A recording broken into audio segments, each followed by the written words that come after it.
Welcome back to BookWatch. This week we've got part 2 of Hitchhiker's Guide to the Galaxy.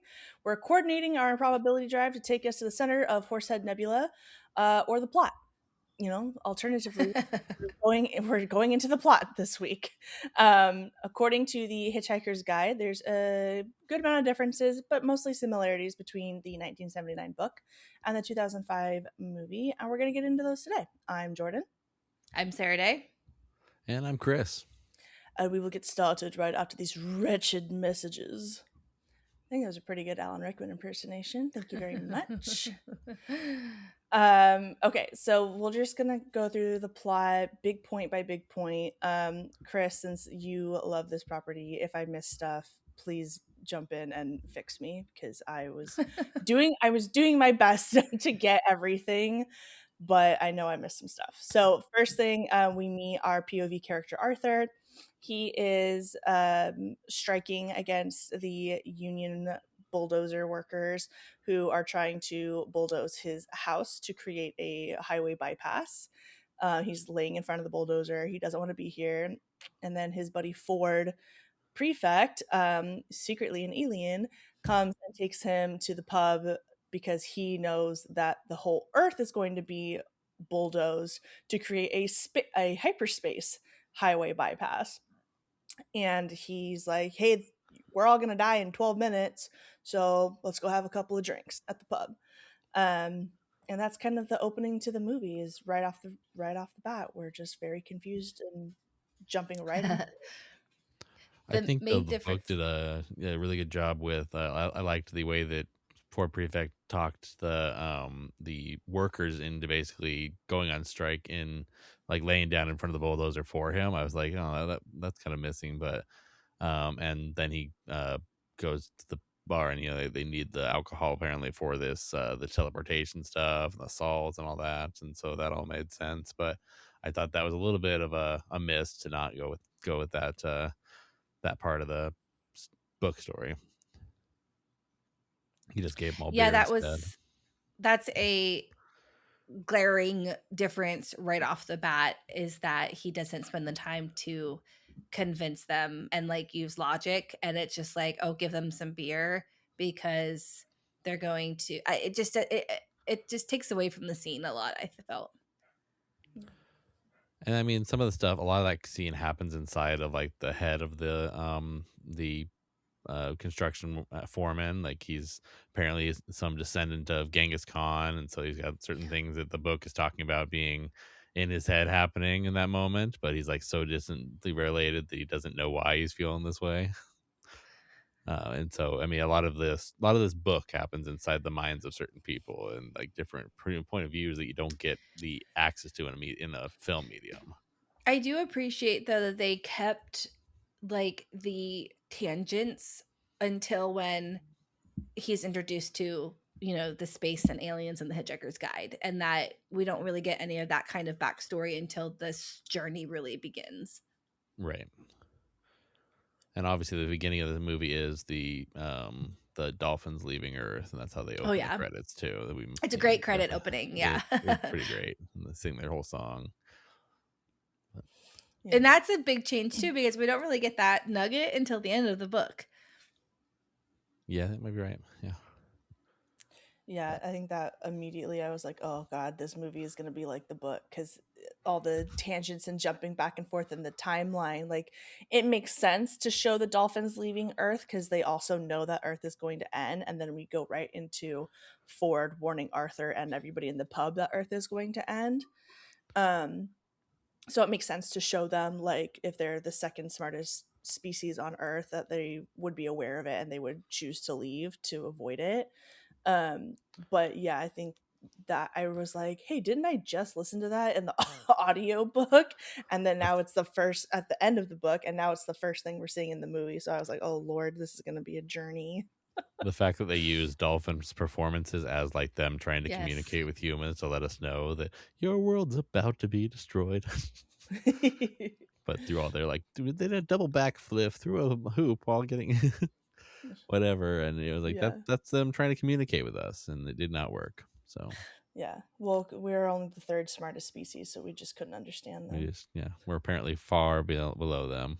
Yes, yeah. It's a big gap between dolphins and Yeah, 2 humans, and and then 3 an even bigger gap of mice and humans. apparently.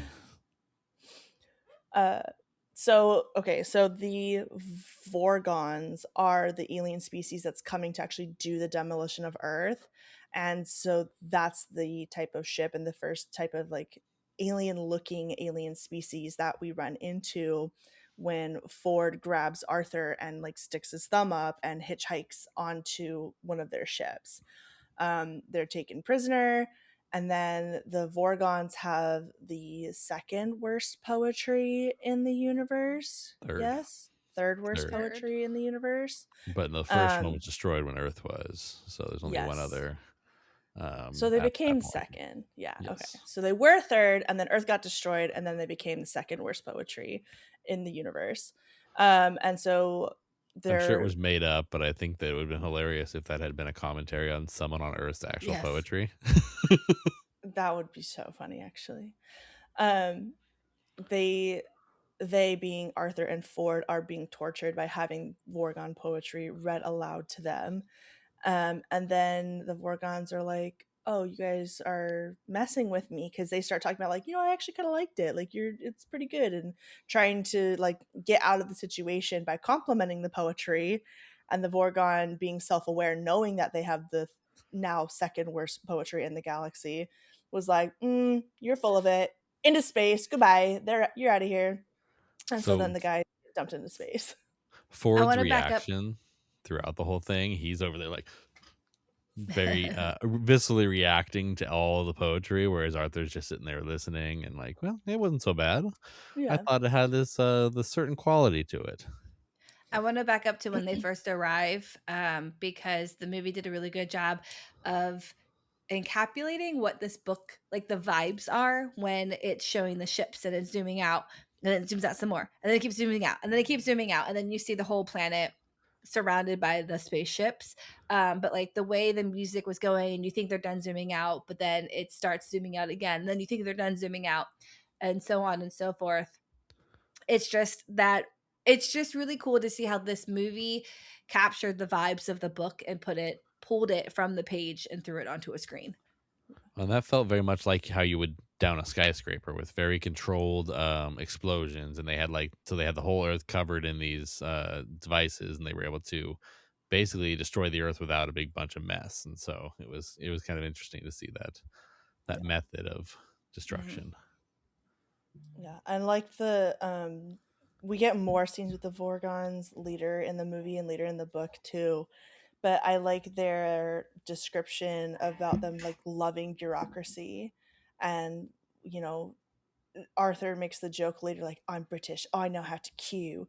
And, like, I know how to wait in line and fill out paperwork and like be part of a bureaucracy." Like, and I just thought that like, that was funny because I like as an author and even like as a filmmaker, like you don't have to do that. Like you could just like have them exist without having them do that. And especially like as the author, Douglas Adams, like he could have just had them be an alien species. But again, like we are talking about like the broader social commentary of politics and bureaucracy and like, what all the things of Earth that are great and maybe not so great. Um, Making people fill out paperwork properly and wait in line is too close to home.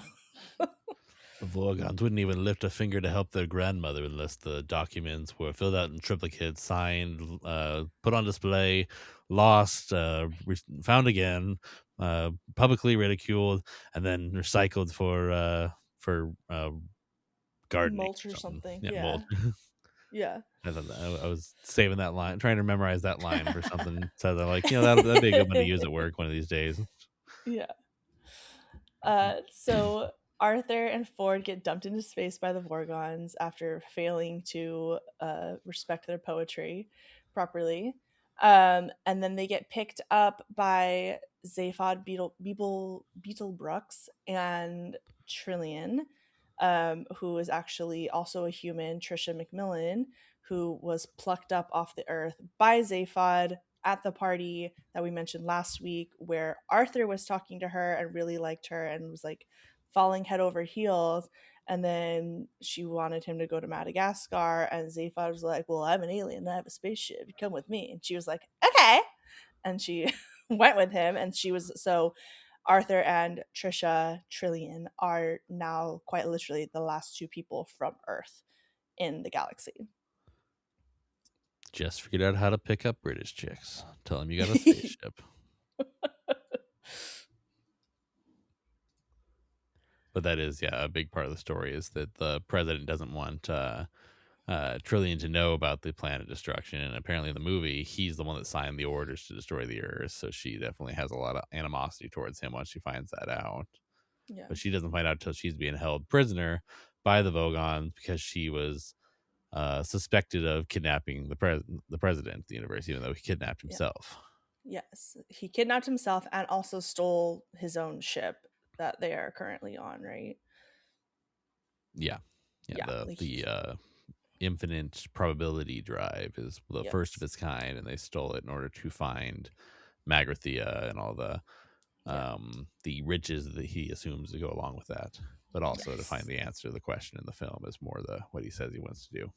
Yeah, That's another thing that I really liked how the film visualized is the probability drive, because in the book you just kind of, it doesn't really go into details on what they're changing into. If I'm remembering correctly, at least the first time, you just get their like thoughts about how it was weird. So it was fun to see like the yarn people, and were they clay at one point, or Probably the the yarn flowers? You don't. people, flower him, eyelashes. Yeah. him puking up yarn and then turning back human, and like having a Yes. piece of yarn still coming out of his mouth was kind of a hilarious way to show someone puking.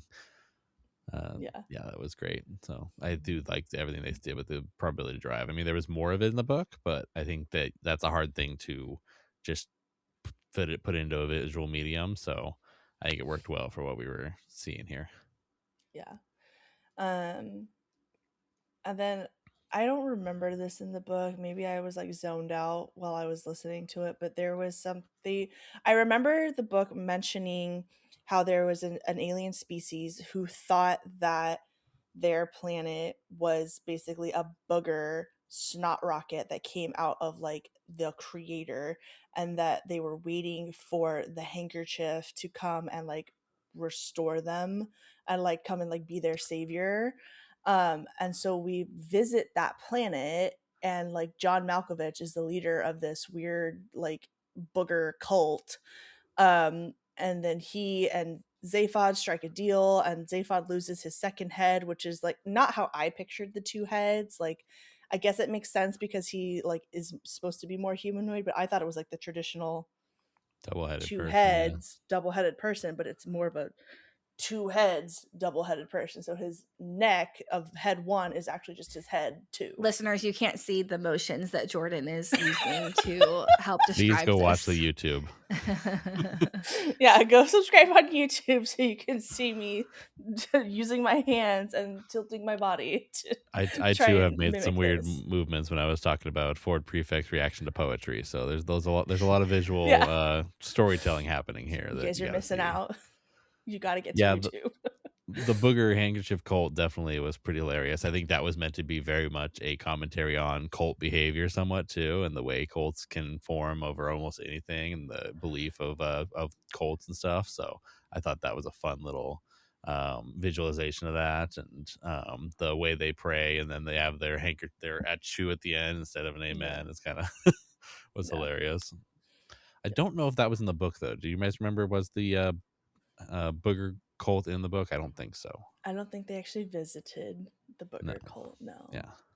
So I there was some diversion from the book to create certain story plots, I think, and that's fine with me as long as you get a lot of the zany weirdness of this book. I was fine with a little bit of diversion in order to create story. So yeah, well, they did that. And then even like visiting the planet Vogon didn't happen in the book either, did it? I don't think so, no, because Trillian never got kidnapped in that either. Yeah, so they all were just on the Magrathea. Yeah, there's a whole movie only subplot, listeners, where Trillian gets kidnapped by the Vogons arrested by the Vogons because they think that she kidnapped the president. And so then Arthur, Zaphod, and Ford go to Vogon to rescue her, and that's where we get the scene that I mentioned earlier of like the queue and Arthur being like, "I'm British, I know how to queue," and then like running back and forth trying to fill out the paperwork for the prisoner release, and then Zaphod, like, well, that's the presidential release forms are blue, not white. So then they got to do it all over again. And it's a very funny scene. I just was like, am No, I no, losing my mind? Did this happen in the book and I totally missed it? Like, nope. That just happens in real life when you go to the DMV. period. It seems like the Zorgons were like a bigger group in the film altogether, Yeah. because I don't Yeah. remember them being as much of a presence. Yeah. They While weren't listening. the police force style thing they were in the film. Right. Yeah, they were just they were wanted by everybody, but we never really see anybody coming after them after that first little moment. Okay. And it kind of makes sense because, like, we've talked about this with other properties too, but you kind of need some sort of action or some enemy or antagonist to like keep you engaged with a visual medium. Pushes There's the a story lot. forward, actually. Yeah. Yeah, because a lot of the book is the excerpts from the guide, and like I said, like the tangents back and forth, and the plot is so windy and twisty and confusing that if you're going to adapt it to film, you kind of need something to keep you on a Streamline. path Mm-hmm. and keep so that you're not just wandering around forever. And so I think like that was probably the best possible way to create a path for the story to go down to get everybody where they needed to be beyond just the improbability of getting there. Yep. And then obviously, Magrathea is the main focus of the book at that point, and that's where the planet is being built. The scene with the sperm whale we already talked about was hilarious, and him trying to come up with, well, let's see, I'm falling through the air through something. What is this stuff? Oh, let's go with air. We're falling through the air, and what is this? Oh, this big thing's coming up towards me. It needs a big round name, big ground. We're gonna call it the Yeah. ground. I wonder if it wants to be my friend. And that's Splat. all he wrote. Yes. See a big plume of explosion. Yes. I'm glad because in the book it talks about them like walking through the crater created by the sperm whale's impact and like all the guts and blood and all that kind of stuff. So I'm glad that the movie did not go that direction because that would have been a lot for me, I think. Yeah. With the But yeah, whale and even carcass. yeah.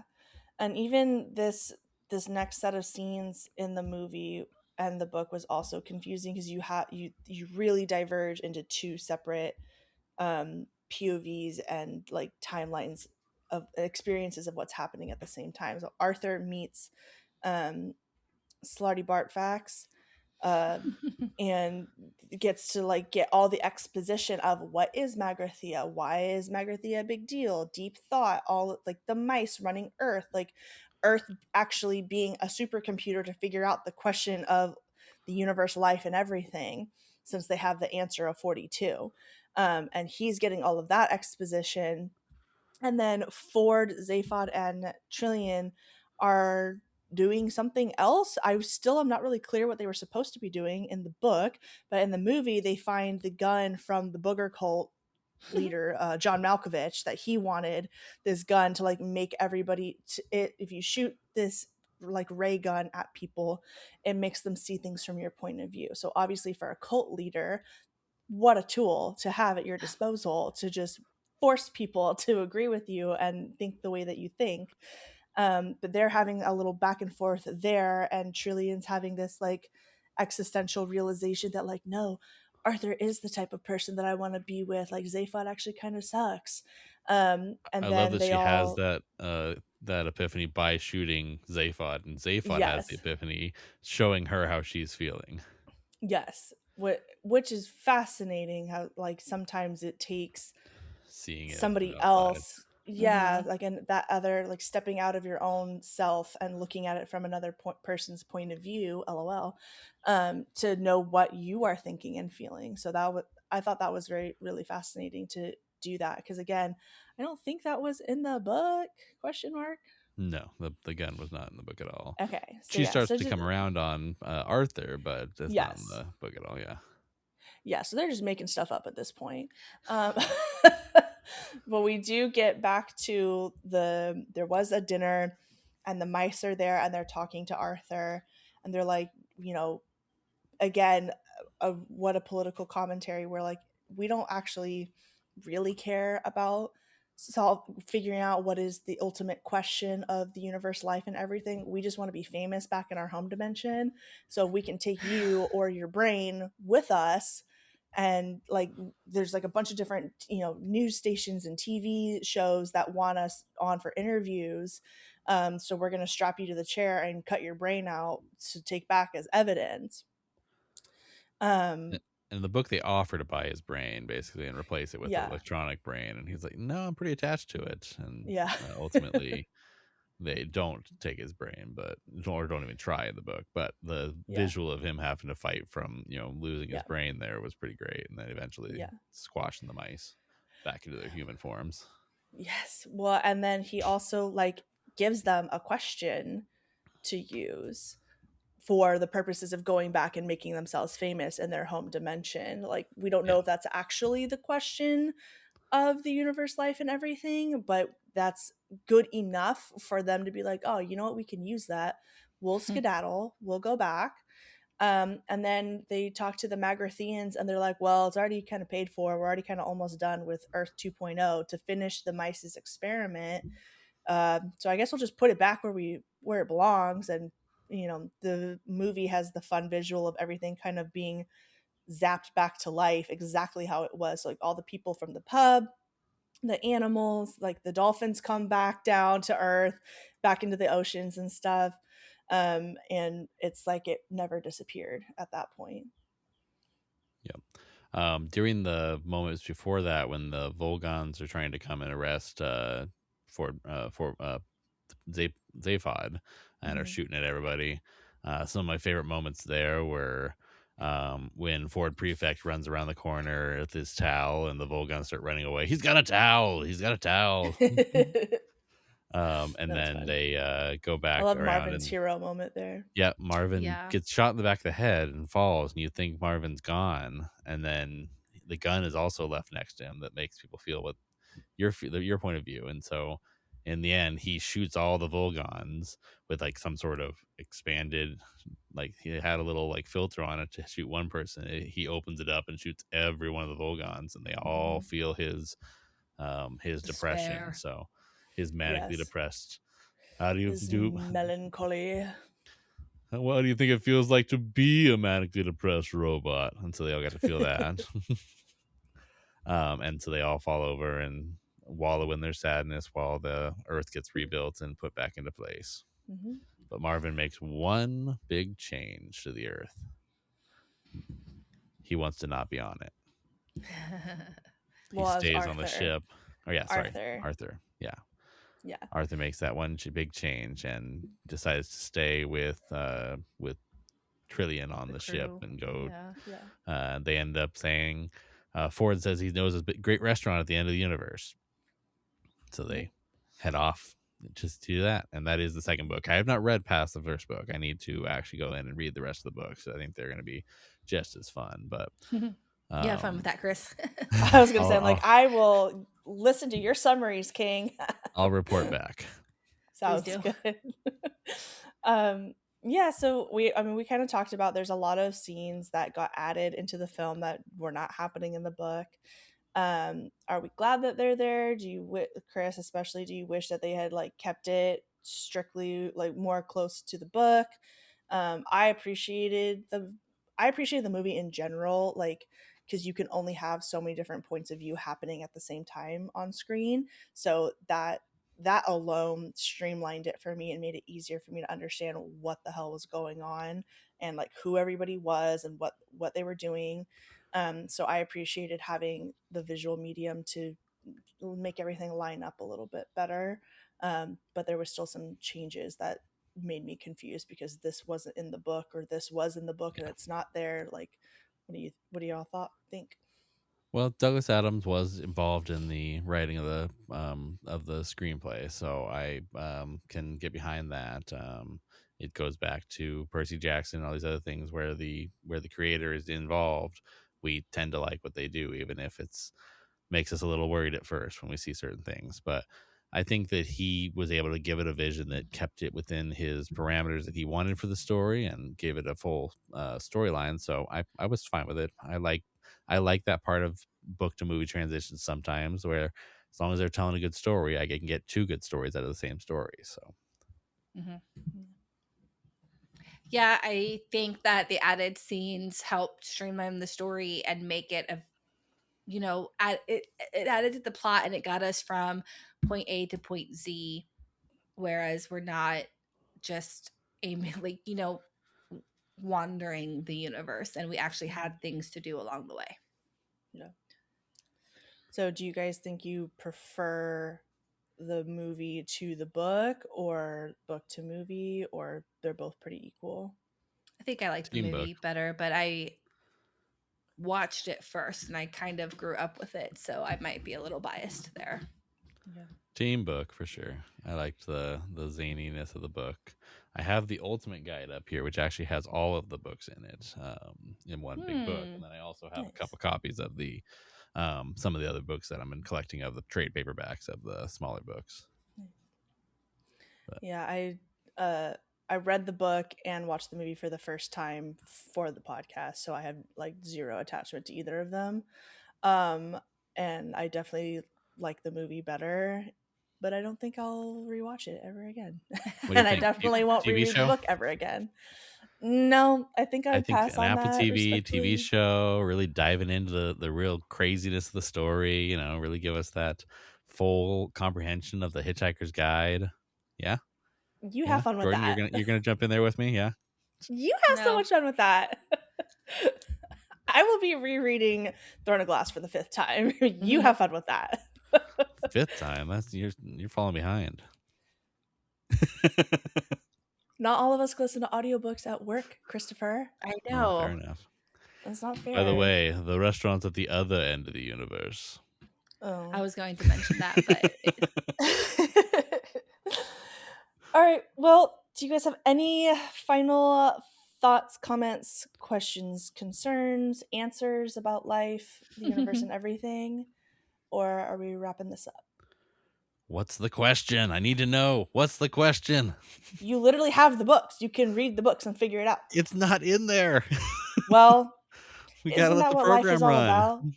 Isn't that what life is all about, though? Trying to find the question, trying to understand figuring life, it out as you go never along. getting there. Yep. Now we're getting philosophical. Yeah.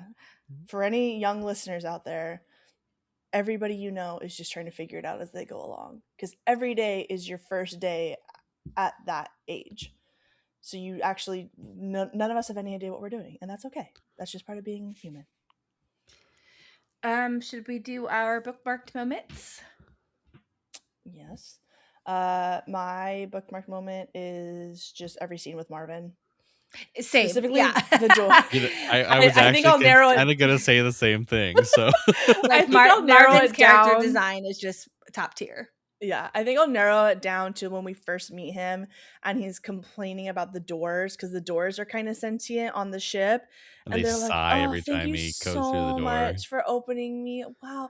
Oh, you closed me again afterwards. That's so sweet. Like, the doors are super annoying, and he's just like, the doors seem a little too sexual. Doors are so annoying. I hate them. They're so stupid. And I was like, you know what? Yeah, period. I agree. And just his commentary throughout, just like, this sucks. And I was like, yeah, I'm with you, buddy. I get you. You start questioning, am I manically depressed too? I don't do I need to go back to therapy, or am I just leaning too heavily into identifying with this one character? Fair enough. Tune in next week to find out. Just kidding. Joking. All right. What are you? So, do you guys have any other specific Marvin moments that are your favorites, or just every time he was on screen was the best moment ever? Yeah, I think that kind of encapsulates it, especially from the film. The book also had his good moments too, and he was still entertaining there. But yeah, I think that his film performance of that was great. Yeah. Yeah. Yeah, I just like his character design. I like Alan Rickman's voiceovers. So I would take a whole what if show based on Marvin. Okay. Yeah. Well, now I feel like I need to go and watch Harry Potter to get some more Alan Rickman in my life. I miss that guy. Die Hard. Yep, the Oh, first true. Die Hard. Yeah, Classic. Or Sense and Sensibility, right? He's in that. Yes. Mm-hmm. there's a scene in How I Met Your Mother where Barty, he watches every show wrong. He watches movies wrong. He roots for the wrong character, but he roots Mhm. for Alan Rickman's character because he's the title character. In the end, he dies hard. That's funny. All right, guys. Well, that was our journey across the galaxy, hitchhiking our way through this story. Please like and subscribe on all the places. Share with a friend. Follow us on Facebook, Instagram. Join the Bookwatch Lounge. Join the Patreon. And let us know what you think. Did you also DNF this when you were 12 like I did? Or are you a diehard fan like Chris? Or are you somewhere in between like sweet Sarah Day? Let us know. And we'll see you next week.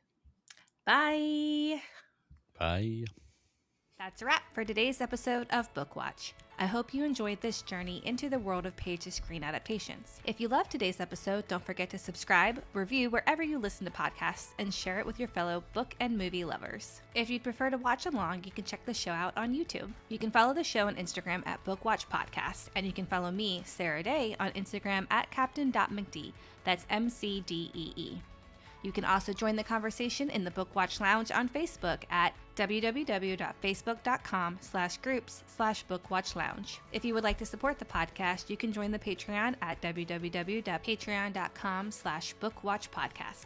Tiers start at only $4 a month, and I'd love to have you over there. If you have a favorite adaptation you'd like to cover with me, I'd love for you to apply to be on the show with the contact form on our website at www.bookwatchpodcast.com. Until next time, keep reading, keep watching, and I'll see you next week.